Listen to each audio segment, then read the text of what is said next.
நேர்களுக்கு இனிய வணக்கம். மேசம் ராசிக்கார நேர்களுக்கு குரு அப்படின்னா எப்படின்னு சொல்றாங்கன்னு வச்சுங்க, மாதா பிதா குரு தெய்வம் அப்படின்னு சொல்லுவாங்கல்ல. மாதா நம்மளை பெத்த தாய் தான் அப்பா யாருன்னு அறிமுகப்படுத்துறாங்க. நம்ம அப்பா தான் குருவை யாருன்னு அறிமுகப்படுத்துறாங்க. நம்ம வாழ்க்கை எப்படில முன்னேற்ற பாதையில போகணும், இந்த குரு சொல்றதை கேட்டு நீ வாழ்க்கையில போ, நல்லபடியில நடந்துக்கோ அப்படின்னு சொல்றாங்க. அப்புறம் குருவுக்கு அப்புறம் தாங்க தெய்வமே வராரு. சொல்ல போனா தெய்வத்தை விட தலைமை பண்புல இருக்கிறவங்க பார்த்தா குருன்னு சொல்றான். குரு அப்படிங்கிறவங்க யாருன்னு சொல்லலாம்னா, நம்மளுக்கு எந்த ஒரு செயலை சொல்லி தரவங்க யாரா இருந்தாலும் அவங்கள குருவா நம்ம பாவித்துக்கலாங்க. நம்ம இந்திய கலாச்சாரத்தை பொறுத்த வரைக்கும் மாதா பிதா குரு அந்த மாதிரி தாங்க கலாச்சாரம் இருக்கு. அதுல எந்த ஒரு மாற்றமும் இல்லைங்க. குரு அப்படிங்கிறவங்க மிகவும் அற்புதமானவங்க. அவங்க அப்பா அம்மா இரண்டு பேரையும் உள்ளடக்கியவங்க. நம்ம வாழ்க்கையில ஒரு நல்ல இடத்துக்கு போறதுக்கு முக்கிய காரணமா இருக்கக்கூடியவங்கன்னு பார்த்தா அது குருவா தாங்க இருப்பாங்க. நம்ம வாழ்க்கையில ஒரு விஷயத்த சொல்லி கொடுக்குறாங்க அப்படின்னா அவங்க எதையும் எதிர்பார்க்க மாட்டாங்க. குரு இந்த குழந்தை இந்த விஷயத்துல நல்லா படிச்சு ஒரு ஆசை இருக்கிறாங்கன்னு வச்சுக்கோங்க, அவங்க என்ன நினைப்பாங்க, இந்த குழந்தை நல்லா படிச்சு நல்லா வாழ்க்கையில முன்னேறணும் அப்படிங்கறக்காக தாங்க அந்த குழந்தைய அடிச்சு கூட சொல்லி கொடுத்தாங்க. அதுவும் இந்த வர காலகட்டத்துல குழந்தைங்களை அடிச்சா தப்பு அந்த மாதிரி எல்லாம் நம்ம கேஸ் போடுறோம், நம்மளே குழந்தைங்களை கெடுக்கிறோம். அந்த காலத்துல எல்லாம் ஸ்கூல்ல டீச்சர்ஸ் அடிக்கதாங்க செய்வாங்க, அடிச்சு திட்டி தான் குழந்தைங்கள படிக்க வைப்பாங்க. அது முன்னேறினா ஒன்னும் ஆசிரியருக்கு அந்த குருவுக்கு போயிட்டு சம்பாதிக்கிற காசையோ அதோடைய பேரையும் புகழையும் குருவுக்கு கொடுக்கறது இல்ல. குருவோட எதிர்பார்ப்பு அந்த குழந்தை நல்லா படிச்சு வாழ்க்கையில முன்னேறும். கொஞ்ச நாள் குருவுக்கு ஒரு வயசாயிடுச்சுன்னா பார்க்கும் போது எங்கிட்ட படிச்ச பையன் இந்த அளவுக்கு முன்னேறான் அப்படிங்கிற ஒரு பெருமை இருந்தாவே அவங்களுக்கு மனசு ரொம்ப முழு திருப்தி ஆயிரும். இதுதாங்க குருவோட குணம். குருவுக்கு அடுத்த தான் நம்ம தெய்வமே இருக்காரு. அப்பனா பாத்துக்கோங்க குருவுக்கு எந்த அளவுக்கு முக்கியத்துவம் அப்படிங்கறத. கிரகங்கள்ல மிகவும் நம்ம அதிகக்கூடிய கிரகமா இருக்கிறது சனியை சொல்லலாங்க. இவங்களை எந்த அளவுக்கு கண்டு பயக்கிறோமோ அந்த அளவுக்கு நம்ம குரு எப்படி வச்சுக்கோங்க, குரு அப்படிங்கிறவங்க நம்மளுக்கு மறைமுகமா கூட நம்மளுக்கு கெட்டது நினைக்க மாட்டாருங்க. அந்த அளவுக்கு சிறப்பு வாய்ந்தவங்க தாங்க குரு. குருவை பொறுத்த வரைக்கும் உங்க வாழ்க்கையில மறைமுகமா நடந்த பிரச்சனைய கூட அவங்கள மறைஞ்சு நின்னு பார்த்தா கூட அந்த குரு உங்களோட வாழ்க்கையில் நடக்கிற பிரச்சனைகளை எல்லாம் நடக்க விடாம பண்ணுவாங்க. குருவோட பார்வை ஒரு ராசியில பட்டுச்சுனாவே அது போதும். இப்ப சொல்ல போனா நீங்க காலையிலிருந்து நைட்டு வரைக்கும் வேலை செய்யறீங்க, நைட் 8 மணி வரைக்கும் வேலை செய்யறாங்க. காலையில 8 மணில இருந்து 8 மணிக்கு உங்க கூட வேலை செய்யற ஒருத்தர் இன்னா வரைக்கும் வேலை செஞ்சோம், உடம்பு சலுப்பா இருக்கு, வாக்கு ஒரு சரக்கு அடிச்சுட்டு போலாம் அந்த மாதிரி சொல்றாங்க, மது குடிச்சிட்டு போறதுக்கு சொல்றாங்க. நீங்க என்ன பண்ணுவீங்க, சரி போலான்னு போய் குடிச்சிருவீங்க. ஆனா இந்த குருவோட பார்வை மறைமுகமா இருந்தாலும் சரி, உங்களுடைய ராசியில் இருந்தாலும் சரி, அந்த குருவோட பார்வை உங்க ராசிக்கு பட்டுச்சுனாவே நீங்க என்ன பண்ணுவீங்க தெரியுமா, நீங்க போக மாட்டீங்க. நான் அந்த கெட்ட பழக்கத்துக்குள்ள வர மாட்டேன், நான் இப்படிதான்டா இருப்பேன்னு மிரட்டி அனுப்பிடுவீங்க. அந்த ஃப்ரெண்ட்ஷிப்பையே நீங்க அதோட கட் பண்ணி விட்டுருவீங்க. அந்த அளவுக்கு குரு உங்களுக்கு நன்மையை மட்டும்தாங்க செய்வாங்க, கெட்டதுக்கு ஒருபோதும் துணை நிற்க மாட்டாங்க நம்ம குரு பகவான். அதை நீங்க மனசார நம்புங்க. அது மட்டும் இல்லைங்க, இந்த விஷயம் மட்டும் இல்ல, நீங்க ஒரு குழந்தைங்க படிக்கிற குழந்தைங்களா இருந்துச்சுன்னா கூட ஒரு ஃப்ரெண்டு நம்ம நாளைக்கு படிச்சுக்கலாம், நம்ம இன்னைக்கு விளையாடலாம்னு கூப்பிட்டுன்னு வச்சுக்கோங்க, அந்த சின்ன குழந்தையோட ராசி சின்ன குழந்தையா இருந்தாலும் சரி, அது கூட அந்த குருவோட பார்வை அந்த குழந்தையோட மேஷம் ராசிக்காரங்களுடைய ராசியிலயோ இல்ல மறைமுகமா இருந்தாலோ நம்ம குருவோட பகவானோட பார்வை இருந்துச்சுனாவே அந்த குழந்தை என்ன சொல்லும் தெரியுங்களா, நான் படிக்கிற வேலை இருக்கு, நீ விளையாடுனா விளையாடு, நான் படிச்சு முடிச்சுட்டு தான் விளையாடு வருன்னு மெச்சூரிட்டியா பேசும் அந்த சின்ன குழந்தை.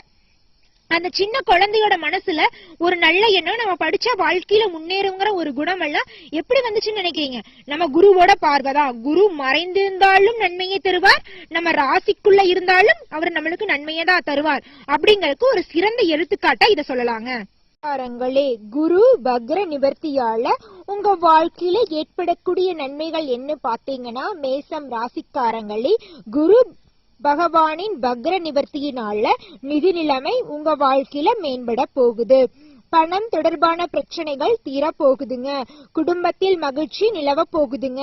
சொத்து சம்பந்தமான விஷயங்கள் எல்லாமே உங்களுக்கு வரவேண்டிய சொத்துக்கள் உங்களுக்கு சேரும்.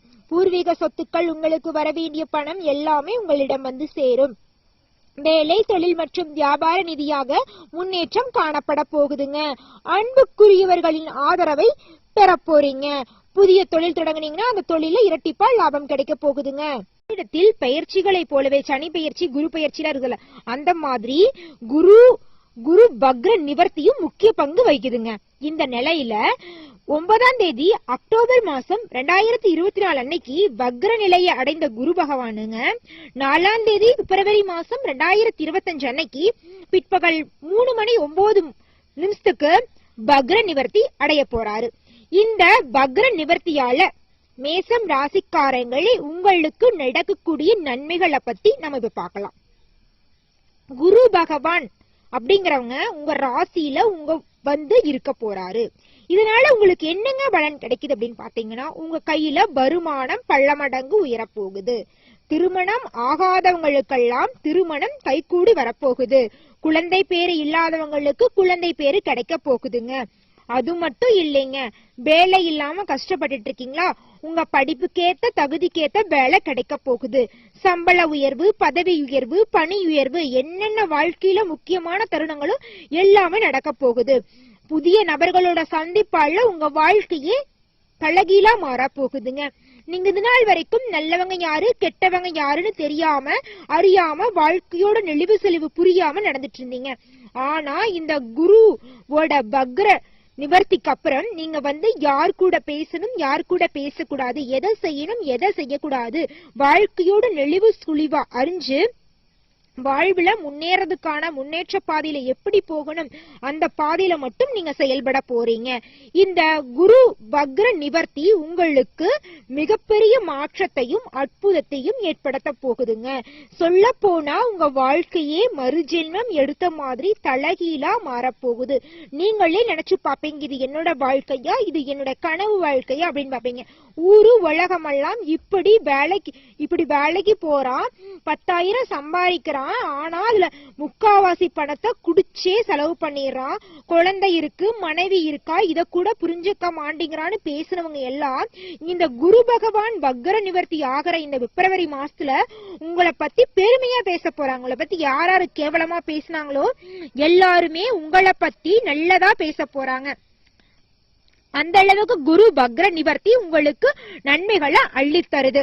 அப்படி என்னதான் நன்மைன்னு பாத்தீங்கன்னா, இது நாள் வரைக்கும் கெட்ட பழக்கங்கள்ல அடிமையா இருந்த நீங்க இனி வரக்கூடிய காலத்துல கெட்ட பழக்கங்கள் கெட்ட பாதையில் செல்றது எல்லாமே அறவே நிறுத்திட்டு குடும்பத்துக்காகவும் உங்க உடம்புக்காகவும் உயிருக்காகவும் உழைச்சு நல்ல வழியில பணத்தை செலவிட போறீங்க. நீங்க வாழ்ற வாழ்க்கைய உங்க குடும்பத்துக்காக வாழ போறீங்க. சொல்ல போனா நம்ம வாழ்க்கையில ஒரு முன்னேற்றமான இலக்கை அடைய முடியும்னா அதுக்கு முக்கியமான காரணம் நம்ம உடல்நிலைய சொல்லாங்க. உடம்பு நல்லா இருந்தா நம்ம எந்த செயலை செஞ்சாலும் அந்த செயல்ல எந்த ஒரு எப்படி சொல்றது யோசனையும் இல்லாம பதட்டமும் இல்லாம நாம செய்யற வேலையில கான்சென்ட்ரேஷன் பண்ணுவோம். உடம்புல ஏதாவது ஒரு பிரச்சனை இருந்தாவே நம்ம செய்ய வேண்டிய வேலையை கண்டிப்பா செய்ய முடியாது. இது உங்களுக்கு நல்லாவே தெரிஞ்சிருக்கும் நினைக்கிறேன். உடம்பு சரியா இருக்கணும்னா என்ன இருக்கணும், மனசு சரியா இருக்கணும். அதனால நம்ம மனச ஒருநிலைப்படுத்தி தாங்க வச்சிருக்கணும். இப்ப ஏதாவது ஒரு எனக்கு தெரிஞ்ச ஒரு பெண் ஒரு சின்ன குழந்தைய எங்க கிட்ட ஜோதிடம் பார்க்க கூட்டிட்டு வந்திருந்தாங்க. அந்த குழந்தை 5ஆம் வகுப்பு படிக்குது. அந்த குழந்தை ஸ்கூலுக்கு போகிற டைமுக்கு பார்த்தா வயிறு வலிக்குது தலை வலிக்குதுன்னு சொல்லுதாமா. ஸ்கூல் போற டைம்ல ஸ்கூல் மழை பெய்யுது ஸ்கூல் லீவுன்னு சொன்னா பரவாயில்ல எனக்கு வலிக்கலன்னு சொல்லுதாமா. இதுல நம்மளுக்கு என்னங்க தெரியுது, அந்த குழந்தைக்கு பய உணர்வு மனசுல அதிகமா இருக்கு.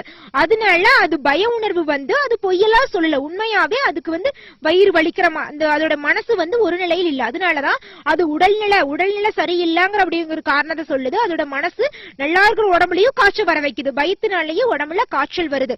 பயந்தோம்னா நம்மளுடைய உடல்நிலை பாதிக்கும். நம்ம உடல்நிலை பாதிச்சுன்னா நம்ம வாழ்க்கையில நம்ம முன்னேறக்கான செயல்கள் எந்த ஒரு செயலையும் நம்மளால செய்ய முடியாது. எல்லா செயலும் தடைபட்டு போயிரும். இதை நீங்க புரிஞ்சு அறிஞ்சு நடந்துக்குங்க. இந்த குரு வக்ர நிவர்த்தி உங்க வாழ்க்கையில நல்லதே செய்யும், நல்லது மட்டும்தாங்க செய்யும். நன்றி, வணக்கம்.